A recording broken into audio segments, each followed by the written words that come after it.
അസ്സലാമലൈക്കും, welcome back. ഇന്നത്തേത് ഒരു സ്പെഷ്യലായിട്ടാണ്, ഒരു കിടു റെസിപ്പി ആയിട്ടാണ് വന്നിട്ടുള്ളത്. ഇത് നമുക്ക് ബ്രേക്ക്ഫാസ്റ്റ് ആയിട്ടും ഈവനിങ് സ്നാക്സ് ആയിട്ടും ഒക്കെ ഉണ്ടാക്കിയിട്ട് എടുക്കാൻ വേണ്ടിയിട്ട് പറ്റിയ നല്ല ടേസ്റ്റി ആയിട്ടുള്ള ഒരു റെസിപ്പിയാണിത്. അപ്പോൾ നമുക്ക് വീഡിയോയിലേക്ക് പോവാം. വീഡിയോ ഒന്ന് കണ്ടുനോക്കാം. കണ്ടുകൊണ്ടിരിക്കുമ്പോൾ ഇഷ്ടമാണെങ്കിൽ നിങ്ങളുടെ എല്ലാ സപ്പോർട്ടും ഉണ്ടാവുക. ലൈക്ക് ചെയ്യാനും സബ്സ്ക്രൈബ് ചെയ്യാനും അതുപോലെ തന്നെ ഷെയർ ചെയ്യാനൊന്നും മറക്കണ്ട. ഇതിന് വേണ്ടിയിട്ട് ഞാൻ നന്നായിട്ട് പഴുത്തിട്ടുള്ള 2 നേന്ത്രപ്പഴം എടുത്തിട്ടുണ്ട്. അപ്പോൾ ഏത് പഴം വെച്ചിട്ടും നമുക്കിത് ഉണ്ടാക്കിയെടുക്കാവുന്നതാണ്. ഈ ഒരു പഴം ഞാൻ കട്ട് ചെയ്തിട്ട് മിക്സിയുടെ ജാറിലേക്ക് ഇട്ട് കൊടുത്തിട്ടുണ്ട്. ഇതിലോട്ട് 2 കോഴിമുട്ട പൊട്ടിച്ചിട്ട് ഒഴിച്ച് കൊടുക്കുന്നുണ്ട്. ഒപ്പം തന്നെ ഒരു 1/4 കപ്പ് പഞ്ചസാര കൂടി ഇതിലേക്ക് ചേർക്കുന്നുണ്ട്. എന്നിട്ട് ഇത് നമുക്ക് നല്ല ഫൈൻ പേസ്റ്റ് ആക്കിയിട്ട് ഒന്ന് അരച്ചെടുക്കാം. ഇപ്പം ഞാനിത് നന്നായിട്ട് തന്നെ അരച്ചെടുത്തിട്ടുണ്ട്. ഇനിയിപ്പോൾ ഒരു 1/4 കപ്പ് മൈദ എടുത്തിട്ടുണ്ട്.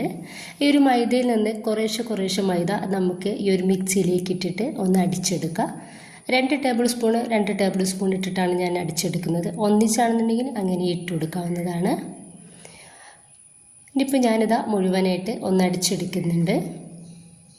ഞാൻ ഈ ഒരു മൈദ ഇട്ടിട്ട് മുഴുവനായിട്ട് അടിച്ചെടുത്തത് ഒരു ബൗളിലേക്ക് ഒഴിച്ചെടുക്കുന്നുണ്ട്. ഇനിയിപ്പോൾ ഇതാ ഒരു 1/2 കപ്പിന് കാട്ടി കുറച്ച് കുറവായിട്ട് ഞാനിതാ ചെറിയ ചൂടുള്ള വെള്ളമാണ് എടുത്തിട്ടുള്ളത്.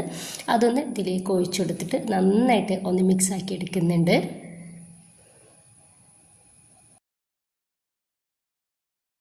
ായിട്ടൊന്ന് മിക്സാക്കിയതിന് ശേഷം 1/2 കപ്പിനാട്ടി കുറവായിട്ട് നമ്മൾ വെള്ളം എടുത്ത അതേ കണക്കിന് തന്നെ ചെറിയ ചൂടുള്ള പാല് കൂടി ഇതിലേക്ക് ഒഴിച്ചെടുത്തിട്ട് നന്നായിട്ട് ഒന്ന് മിക്സാക്കി എടുക്കുകയാണ്.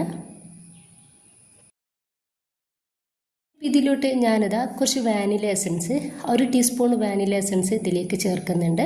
വാനില എസൻസ് നിങ്ങളുടെ കയ്യിലില്ലെങ്കിൽ നിങ്ങൾക്ക് ഏലക്കായ പൊടിച്ചതും ചേർത്ത് കൊടുക്കുക. ഇനിയിപ്പോൾ ഇതിലോട്ട് 1 ടീസ്പൂൺ ഇൻസ്റ്റൻറ്റ് ഈസ്റ്റ് കൂടി ചേർക്കുന്നുണ്ട്.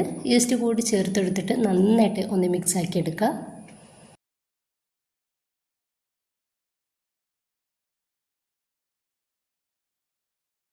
ഇതാ ഞാൻ നന്നായിട്ടൊന്ന് മിക്സാക്കി എടുത്തിട്ടുണ്ട്. ഇനിയിപ്പോൾ ഞാൻ 1/2 മണിക്കൂർ ഇതൊന്ന് റെസ്റ്റ് ചെയ്യാൻ വേണ്ടിയിട്ട് മാറ്റി വെക്കുന്നുണ്ട്. ഇപ്പോൾ ഇതാ ഞാൻ മേലെ ഒരു ക്ലോത്ത് വെച്ചിട്ട് കെട്ടി വെച്ച് കൊടുത്തിട്ടുണ്ടായിരുന്നു കേട്ടോ. അപ്പോൾ 1/2 മണിക്കൂറിന് ശേഷം ഞാനതൊന്ന് എടുത്തിട്ടുണ്ട്. അപ്പം നമ്മുടെ ഈ ഈസ്റ്റൊക്കെ നന്നായിട്ട് വർക്കായിട്ട് ഡബിളായിട്ട് തന്നെ നമ്മുടെ ഒരു മാവ് കിട്ടിയിട്ടുണ്ട്. ഇപ്പോൾ ഇതാ നമുക്ക് ഇതൊന്ന് മിക്സാക്കി കൊടുക്കാം. ഇപ്പം ഞാനൊരു പാന് നന്നായിട്ട് ചൂടാക്കി എടുത്തിട്ടുണ്ട്. അതിലോട്ട് കുറച്ച് നെയ്യ് ഇതുപോലെ തേച്ച് കൊടുക്കുന്നുണ്ട്. എന്നിട്ട് നമുക്ക് ഇതിലോട്ട് ഒരു കയ്യിൽ മാവ് ഒഴിച്ചു കൊടുത്തിട്ട് ഇത് ജസ്റ്റ് ഒന്ന് ഇതുപോലെ ഒന്ന് ചുറ്റിച്ചു കൊടുക്കുക. വേഗത്തിൽ നമുക്കിതൊന്ന് റെഡി ആയിട്ട് കിട്ടിക്കോളും. ഇനി നമുക്ക് ഇതൊന്ന് മൂടി വെക്കാം. മൂടി വെച്ചിട്ട് ഏറ്റവും ലോ ഫ്ലെയിമിലേക്ക് നമ്മൾ തീയിട്ട് കൊടുക്കണം. പെട്ടെന്ന് നമുക്കിതിൽ അടിയിൽ കറുത്ത് പോകും. പഴക്കാണ് നമ്മളിതിലോട്ട് ചേർത്തിട്ടുള്ളത്, അതുകൊണ്ടാണ് വേഗം കറുത്ത് പോകുന്നത്. അപ്പോൾ ഇതാ നമുക്കിതൊന്ന് മൂടി വെച്ചിട്ട് ലോ ഫ്ലെയിമിൽ ഇട്ടിട്ട് ഒന്ന് റെഡിയാക്കി എടുക്കാം. അപ്പോൾ ഇതാ ഇത് നന്നായിട്ട് വേവായിട്ട് റെഡി ആയിട്ടുണ്ട്. വേഗത്തിൽ നമുക്ക് ഇത് വേവായിട്ട് കിട്ടിക്കോളും. അപ്പോൾ സൈഡിൽ നിന്നൊക്കെ ഇതുപോലെ ഒന്ന് വിടിവിച്ചിട്ട് നമുക്കിതാ ഈ പാനിൽ നിന്നും ഇതൊന്ന് എടുത്ത് മാറ്റാം. ഭയങ്കര സോഫ്റ്റിലാണ് ഇത് ഇരിക്കുന്നത്. ബാക്കി കൂടി ഞാനിതുപോലെ ഒന്ന് ചെയ്തെടുക്കുന്നുണ്ട്.